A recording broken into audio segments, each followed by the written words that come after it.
Que faire si vous vivez du harcèlement? Il se peut que la personne qui a un comportement harcelant ne se rende pas compte de sa conduite.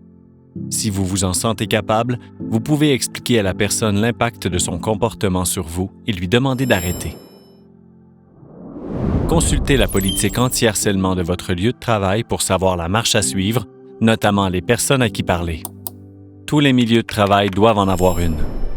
Il est important de parler de la situation le plus rapidement possible à la personne désignée dans votre politique contre le harcèlement, car votre employeur a l'obligation d'agir dès que vous l'informez d'une situation de harcèlement.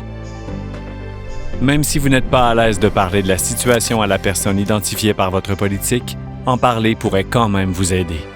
N'hésitez pas à vous confier à des collègues de confiance et à vous renseigner sur la possibilité de faire une plainte anonyme. Vous pouvez aussi appeler le groupe d'aide sur le harcèlement au travail, GAIHST, au 514-526-0789 pour recevoir de l'écoute active et du soutien moral.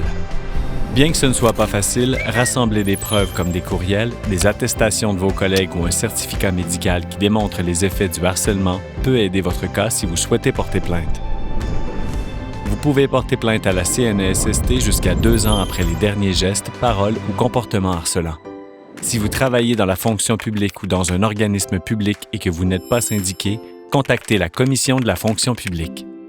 S'il s'agit d'un cas de harcèlement discriminatoire, par exemple relié à votre orientation sexuelle, identité de genre ou expression de genre, contactez la Commission des droits de la personne et des droits de la jeunesse.